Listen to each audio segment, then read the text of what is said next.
우리가 신앙생활 하면서 교회를 다니면서 믿음으로 구원을 얻는다는 말을 참 많이 듣기도 하고 많이 쓰기도 합니다.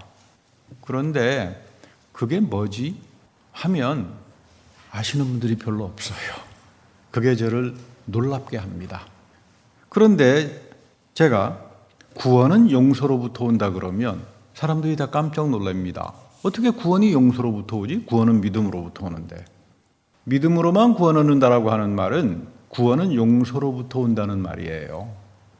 이 관계를 성경을 통해서 잘 배워야 믿음이 축복이고 구원이 신령한 거고 내가 교회 가서 받는 첫 번째 가장 아름다운 축복이 여기에 있구나, 이것을 알게 되는 겁니다.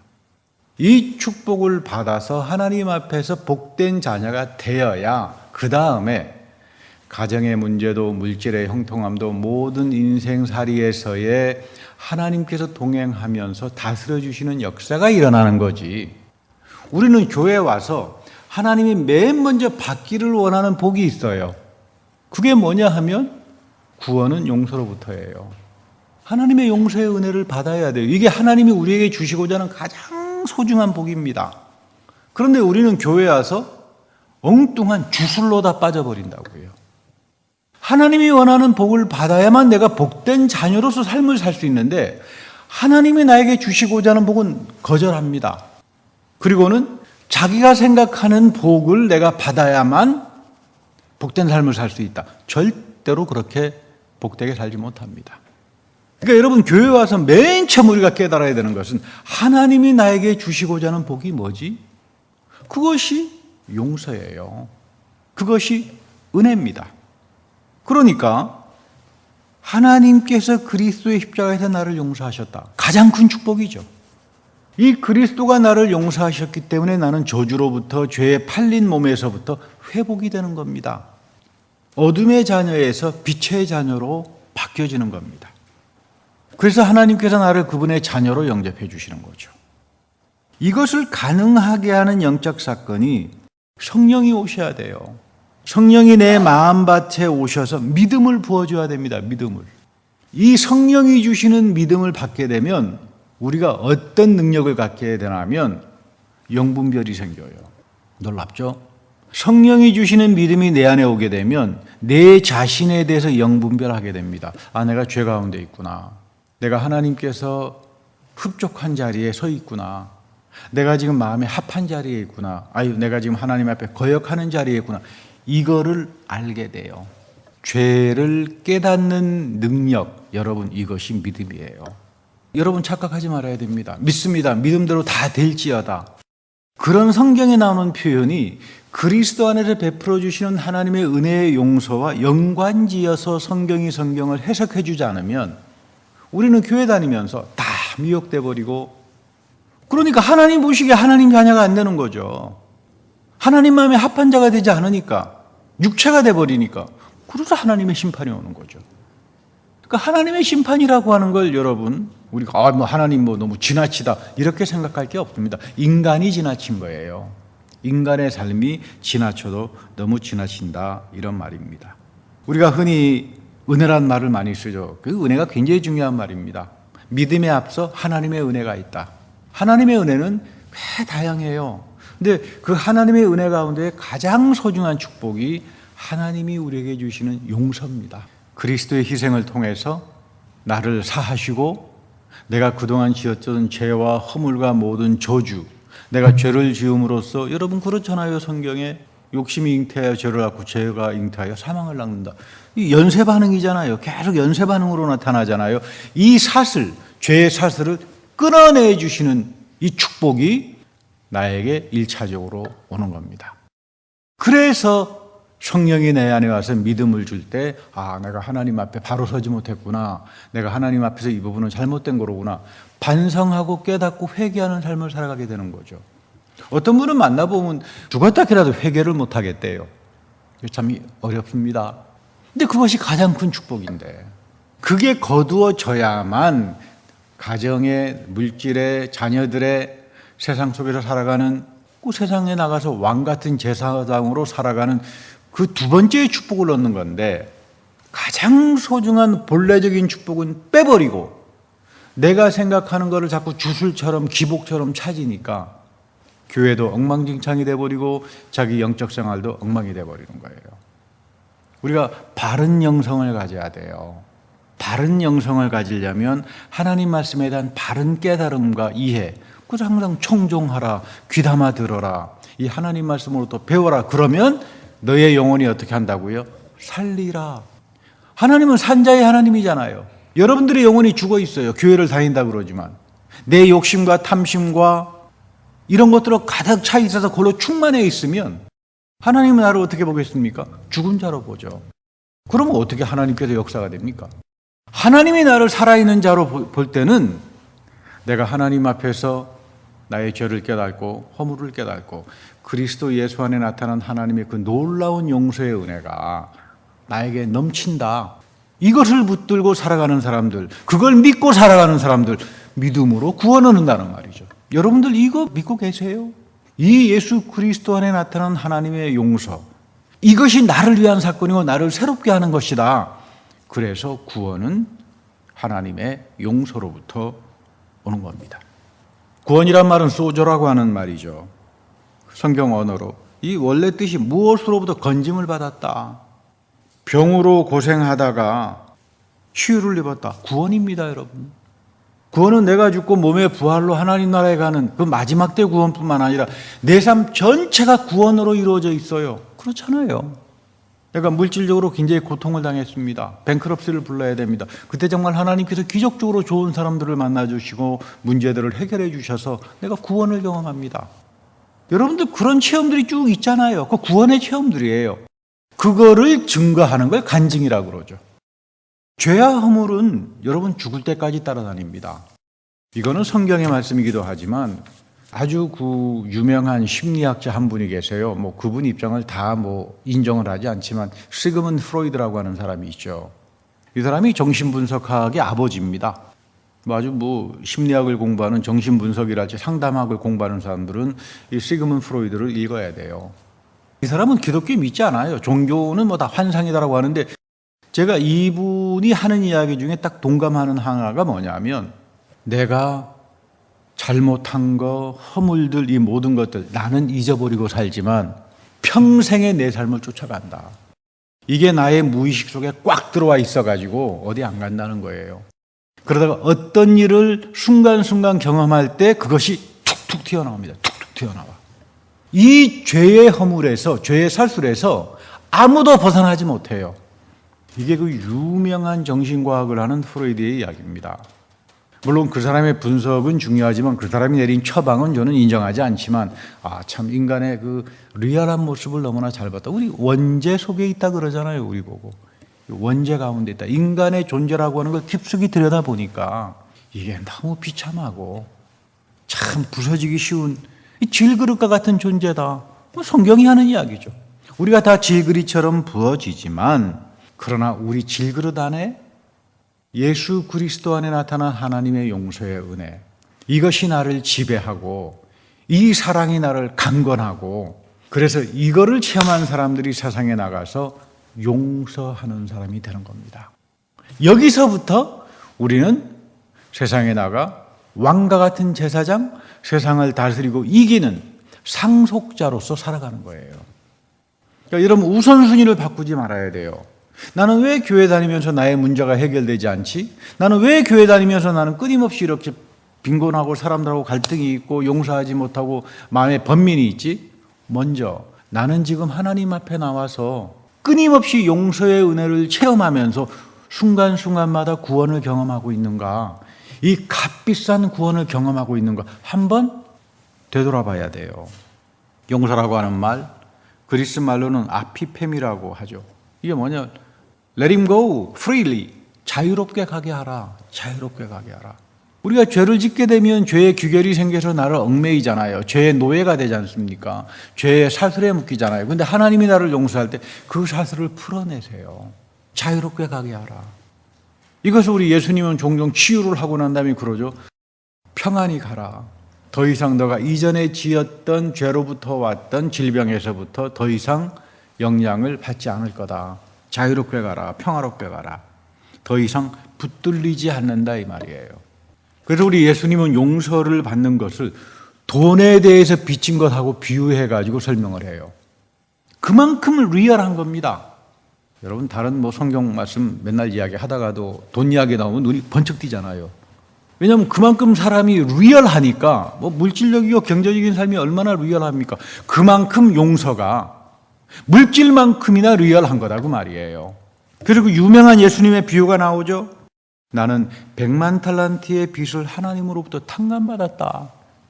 여러분 이거 순간순간마다 말씀을 듣고 기도하고 말씀을 읽고 봉사하고 사람들을 만나면서 이 말씀을 체험하는 게 은혜요 구원이라고 하는 이야기입니다. 내가 갚을 수 있는 돈의 액수가 아닙니다. 그러니 나는 나에게 100달란트 정도 빚진 자는 당연히 용서할 수 있는 건 믿음의 기본에 속하죠. 근데 교회가 시끄러워요. 분쟁이 생깁니다. 물론 사람이 모이니까 분쟁이 생길 수 있죠. 성격이 다 다른 사람들이니까. 지역 출신도 다 다르고. 그렇잖아요.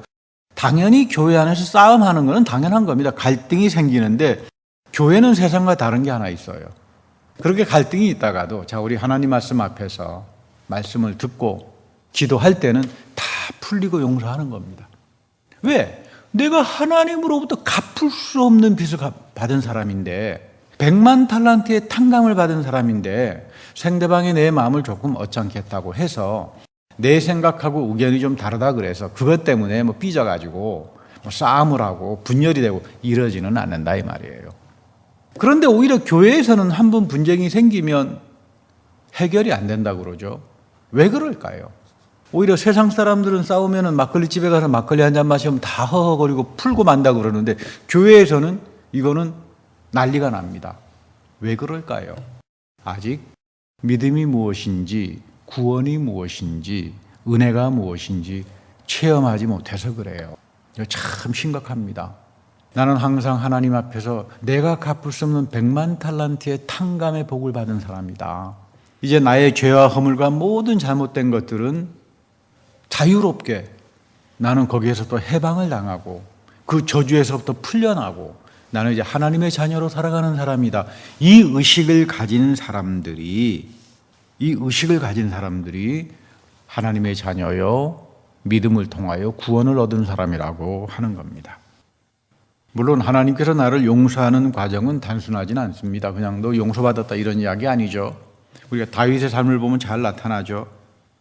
그 하나님이 다윗의 죄를 심판할 때 그 심판도 하고 그래서 시편에 보면 하나님이 나를 향해서 화살을 쏘는다 그러잖아요. 여러분 화살을 쏘면 상처를 입잖아요. 하나님이 쏜 화살에 상처를 입으면 백방의 약이 무효예요. 하나님이 쏜 화살을 내가 맞으면 누가 와서 이걸 고치겠어요? 그 어느 유명한 의사가 와서 이 상처를 싸매겠습니까? 그 상처를 싸매주시는 분도 하나님이에요. 심판하고 상처를 싸매주고 회복하는 과정에서 새롭게 나의 삶을 바꾸어 나갑니다. 그래서 우리 사도 바울이 그러잖아요. 난 공고한 자다. 그러나 나는 쳐서 복종시킨다. 아니, 내가 나를 쳐서 복종시키고 싶은데 나에게 나쁜 습관이 있어요. 내가 끊어내버리고 싶은, 내가 하나님을 믿고 살지만 여전히 죄가 나를 쫓아다니니까, 잘못된 습관이 나를 쫓아다니니까, 그렇잖아요? 이거를 끊어내고 싶은데, 내가 능력이 없잖아요. 끊어낼 수가 없습니다. 나를 쳐서 복종시킨다 그래서 내가 쳐서 복종이 됩니까? 안 됩니다. 그 말은 하나님께서 너를 심판한다 그 말이에요. 내가 나를 쳐서 복종이 안 되니까 하나님께서 한번 꽝 하는 거죠. 정신이 번쩍 듭니다. 그렇게 되면 내가 쳐서 복종이 되지 않습니까? 아이고 내가 이 문제 내가 오래된 잘못된 구습과 잘못된 습관을 내가 좀 고치고 싶었는데 어떤 분 간증해 보니까 이분은 자기 앞에 잘해주는 사람인데도 돌아서면 흉을 봐요. 자기 앞에 그렇게 잘해주는데 바로 5분 딱 돌아서면 자기를 도와주는 사람은 흉을 보고 거짓말을 하고 시기심이 많고 이런 사람이에요. 그런데 이분 보고 당신은 쳐서 좀 복종을 시켜서 좀 고쳐야 되겠습니다. 그랬더니 그게 안 된대요. 자기 DNA가 그랬대요. DNA가. 그렇게 그 흉을 보면 성도들 찾아다니면서 성도 흉 보고. 그거 되겠습니까? 그러다가 이분이 쳐서 복종시켜서 그 병에서 구원받았답니다. 어째서 그러냐 그랬더니 남이 자기를 욕하는 말을 들으니까 그때야 정신이 번쩍 들더래요. 아, 내가 쉽게 툭툭 던졌던 이 말이 저렇게 상처를 입는데 나도 사람에게 그런 안 좋은 말을 들어보니까 그 마음이 안 좋잖아요. 내가 하나님의 심판이라고 그랬죠. 그래서 여러분, 이런 하나님의 심판을 성경은 뭐라고 한다고요? 하나님이 나를 향해서 화살을 쏜다. 그래서 심판은 은혜예요. 나를 쳐서 복종시켜주게 하는 은혜입니다. 근데 이런 과정들을 거쳐서 우리는 하나님으로부터 먼저 존재의 복을 받아요. 하나님의 자녀로서의 복을 받은 다음에 존재로서 내가 하나님의 존재가 되면, 깨끗한 질그릇이 되면, 나의 깨끗한 정결한 질그릇을 하나님께서 채워주실 거 아닙니까? 상상하지 못하는 걸로 채워주실 거 아닙니까? 근데 우리는 내가 깨끗한 하나님 앞에서 질그릇 또는 영이 가난한 사람으로 살기 이전에 그저 채워주세요, 채워주세요, 채워주세요. 뭘로 채워줘요? 내가 원하는 욕심과 탐심과 자기 생각과 미혹과 편견과 이런 걸로 가득 참은 괴물이 되고 말아요. 여러분 다들 축복을 받길 원합니다. 우리 교회가 굉장히 복된 교회입니다. 그러려면 하나님이 원하는 첫 번째 본래적인 축복을 받기를 사모해야 합니다. 이것이 하나님이 베풀어 주시는 용서입니다. 우리 야고보의 삶을 보면 그가 하나님으로부터 용서를 체험할 때 과정을 우리가 잘 알고 있죠. 야복에서 씨름하다가 환도뼈가 부스러졌잖아요. 하나님께서 절름발이를 만들어 버려요. 야곱은 하나님의 천사와 씨름하면서 자기 죽음을 경험했죠. 그래서 그의 고백이 이곳에서 나는 하나님의 얼굴 분열을 봤다 그럽니다. 내 존재가 부서져 버리는 경험을 통해서 야곱은 내가 하나님의 얼굴 분열을 봤다 이곳에서. 그래서 이스라엘은 하나님과 겨루어 이긴 자다 이런 뜻을 갖고 있습니다. 이상하죠? 이 세상에 하나님을 이기는 자가 어디 있어요? 하나님을 이기는 자가 없죠. 그런데 하나님이 야복에서 씨름하면서 자기의 영적 경험을 죽은 자들, 환도뼈가 부서진 이 부서짐의 체험을 가진 사람들을 하나님을 이긴 자로 여겨주신다, 축복하신다. 하나님을 이겼다라고 하는 말은 윈이란 말보다 프리베일링이란 말이에요. 하나님이 가지고 있는 능력을 가지고 행사하며 살아간다 그런 뜻입니다. 야곱이 그런 하나님의 능력을 가지고 행사를 한 게 이 체험 이후에 만나는 게 오늘 만나는 성경 본문이에요. 자기 형 에서와 만나면서 화해가 되는 거죠. 이 두 사람은 화해가 될 수 있는 사람이 아닙니다.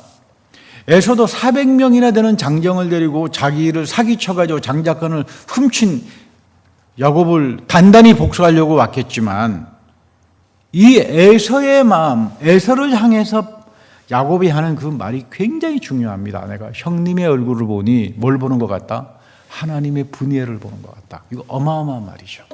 그래서 화해가 되는 겁니다. 나는 이제 형님의 얼굴을 보니까 난 평생 하나님 섬기듯이 내 형님을 섬기고 내가 잘못된 죄에 대해서 배상을 하고 그리고 당신의 종으로 살겠습니다. 그런 말이에요. 하나님의 분예를 받다. 그래서 화해가 되는 겁니다. 우리가 여러분이 잘 알다시피 톨스토이라고 하는 분이 계십니다. 제가 요즘 좀 들여다보고 있어요. 러시아 쪽으로 왜 소련은 망했을까?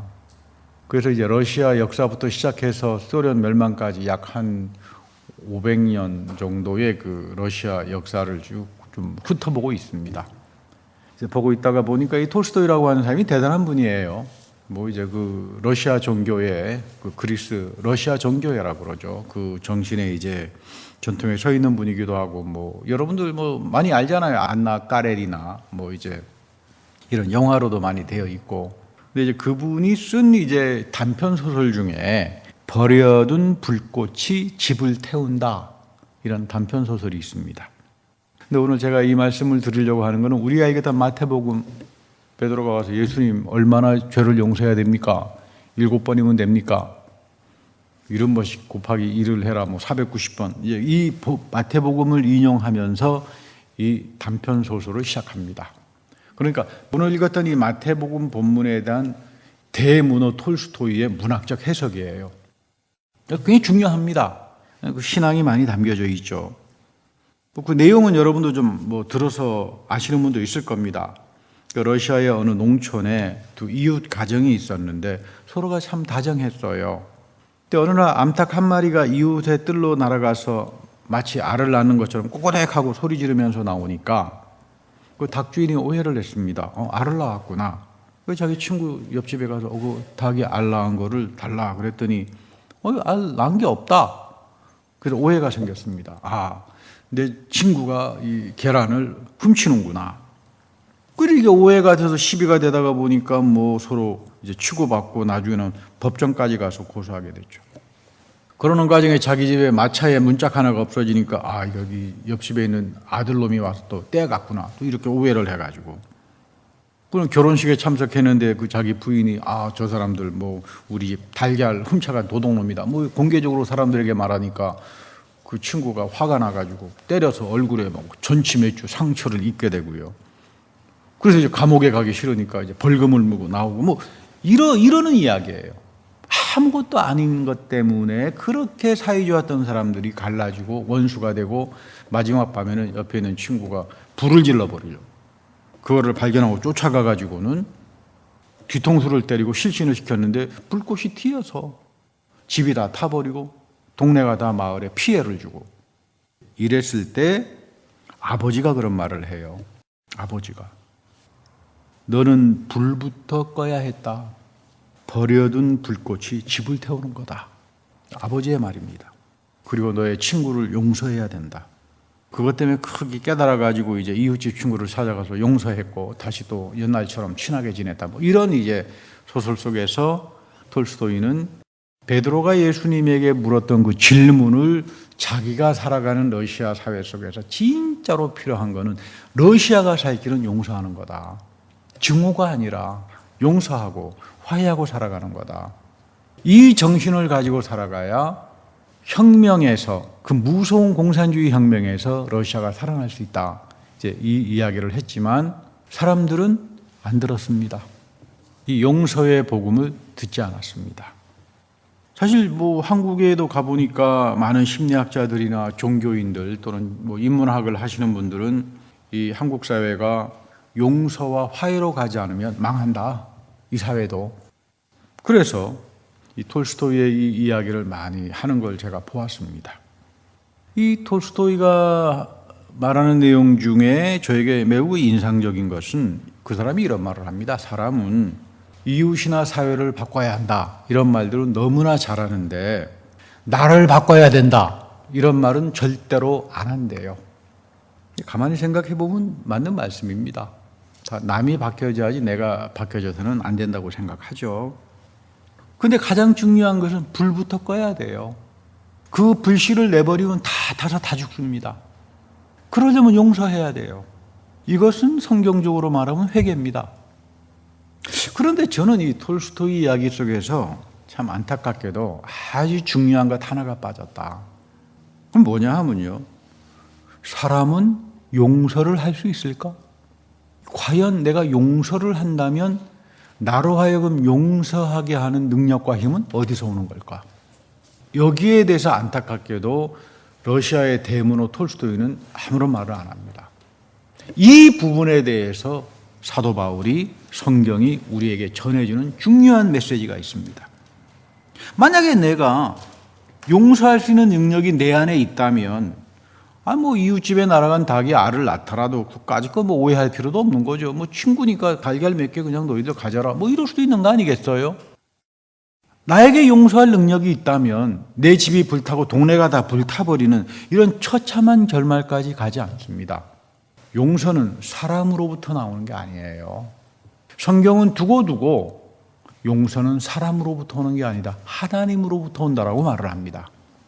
인생을 살면서 남에게 해로움을 주고 기분 상하게 하고 피해를 준 게 한두 번이겠습니까? 나만 그런 거 아닐 겁니다. 상대방도 그런 걸 겁니다. 그러니까 우리의 삶은 지옥이 돼버립니다. 서로 시기하고 서로 갈등하고 서로 음해하고. 그리고 우리 C.S. 루이스라고 하는 사람이 재미있는 말을 하죠. 우리가 죽어서 하나님 앞에 가면 하나님이 너 천국 가라 너 지옥 가라 심판 안 한대요. C.S. 루이스 이야기가.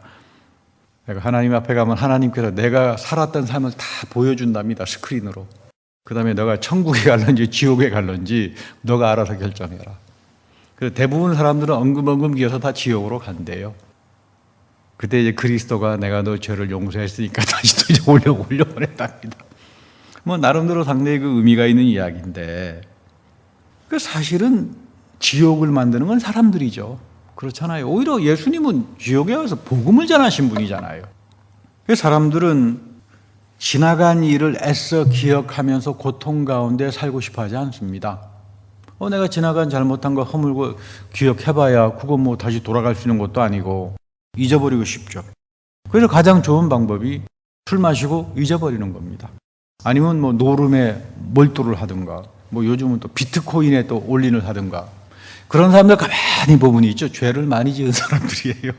과거의 잘못을 잊어버리고 싶으니까 뭐 하나에 중독이 됩니다. 비트코인에 중독이 되든가, 술에 중독이 되든가, 노름에 중독이 되든가. 좋은 삶이 아니죠. 자기 삶을 파괴하는 거죠.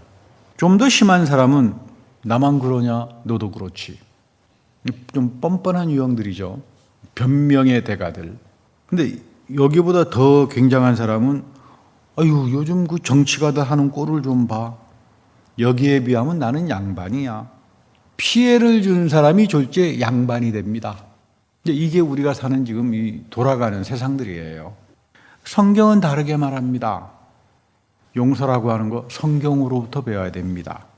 너가 이웃을 용서하거나 사죄를 구하려면 하나님 앞에 나와서 야곱처럼 너의 환도뼈가 부서지는, 그래서 그 하나님의 분예를 체험해라. 너가 하나님으로부터 용서의 은혜의 최고의 복을 탕감받고 싶으면 예수 그리스도의 십자가 안에서 하나님의 분예를 쳐다봐라. 그것만이 너를 용서하게 하는 사람으로 살아가게 하는 겁니다. 우리가 사는 세상은 정의 때문에 시끄럽습니다. 옳고 그름을 따지는데 요즘은 옳고 그름이 없어요. 자기 편은 옳은 거고 남의 편은 틀린 거예요. 이건 정의가 아니죠. 그래서 우리 하버드 대학의 존 롤스라고 하는 유명한 정치 철학자가 정의란 무엇인가? 내 편, 너 편 가르는 게 아니라 공정합니다. 너에게도 공정하고 나에게도 공정한 게 정의예요. 굉장히 중요한 말이죠. 성경적입니다. 좌파에게도 공정하고 우파에게도 공정한 것, 이것이 정의입니다. 좌파가 죄를 지었으면 감옥 들어서 처벌받는 게 이게 정의입니다. 우파도 마찬가지. 공정한 게 정의예요. 하나님의 용서가 공정한 거예요. 그리스도 안에서 모두를 용서하고 사랑했다. 공정한 사랑이죠. 여기에 우리가 책임감을 가지고 성령을 통해서 사모함을 통해서 그 축복에 응답하여 가는 사람들, 이런 사람들을 가리켜서 우리는 믿음의 사람이요, 이 마지막 때에 남겨진 사람이라고 말을 합니다. 그래서 오늘 요한일서 4장 10절에서 아주 유명한 말을 합니다. 우리가 하나님을 사랑한 것이 아니다. 놀라운 이야기죠. 내가 하나님을 사랑한 줄 알았는데 천만에요. 내가 하나님을 사랑한 게 아닙니다. 하나님이 나를 사랑했습니다. 하나님이 나를 사랑해서 나의 죄를 위하여 화목제로 그 아들 예수 그리스도를 보내주셨다. 이 아들 예수 그리스도의 십자가 희생 속에서 하나님의 분예를 보는 사람들, 그 앞에서 나의 영적인 죽음이 경험되고 나의 잘못된 구습이 부서져 나가고 환도뼈가 부서지는 이런 사람들이 영적인 이스라엘로 거듭나는 겁니다. 내가 먼저 영적인 이스라엘로 거듭나야 하나님 안에 있는 신령한 능력과 권세와 그 모든 그것들을 세상에 나가 행사하고 다스리고 그리고 이기며 살아가는 겁니다. 이것이 여러분들에게 주어진 하나님의 축복이죠. 용서, 하나님의 용서가 오늘 한 번에 끝나는 것이 아니라 예배 속에서 말씀과 성만찬을 통해서 끊임없이 우리에게 이어집니다. 그래서 예배 속에서 이거를 붙들기 위해서 오는 겁니다. 그래서 우리가 예배 속에서 순서마다 고백의 기도를 하고 성만찬을 매주마다 하고 말씀을 통해서 죄를 이야기하고 은혜를 이야기하는 이야기는 은혜가 우리를 영적인 이스라엘로 만들어가기 때문입니다. 창세기 33장 10절에 내가 형님의 얼굴을 뵈니까 하나님의 얼굴을 본 것 같습니다. 야곱에게서 이런 변화가 가능했던 것은 자기의 환도뼈를 부셔버렸던 하나님의 의로운 은혜를 체험했기 때문입니다. 야곱을 치고 복종시키는 사람으로 만든 분은 하나님이었어요. 야복에서. 그래서 사도 바울도 나는 공고하지만 쳐서 복종시킨다. 이게 은혜의 삶이에요. 나는 하나님 앞에서 두들겨 맞은 야복의 순간을 기억하며 살겠다. 나는 형님 얼굴 속에서 분이엘을 보면서 나는 하나님 앞에 두들겨 맞았던 야복을 나는 기억하며 살겠습니다. 이것을 루터는 야곱의 십자가 체험이다 이렇게 말합니다. 우리 모두에게 이 십자가 체험이 필요합니다. 나를 따르라. 십자가를 지고 나를 따르라. 그 말의 의미가 이거예요. 예수님께서 너희들 십자가를 지고 따르라 그러잖아요. 그 말은 뭐겠습니까? 나무 십자가 지고 따르는 걸 말합니까? 너는 나의 십자가 앞에서 하나님의 분이엘을 봐야 한다. 너 존재가 부서지지 않고는 너는 하나님의 축복도 나를 새롭게 하는 하나님의 은혜도 갖지 못한다. 그런 이야기입니다. 제가 가끔 한국에서 밀양이라고 하는 아주 저급한 영화 이야기를 틈틈이 합니다. 그 이유는 너무 저급해서 그래요. 기독교를 비판한다고 만들었지만 너무 수준이 떨어지는 영화입니다.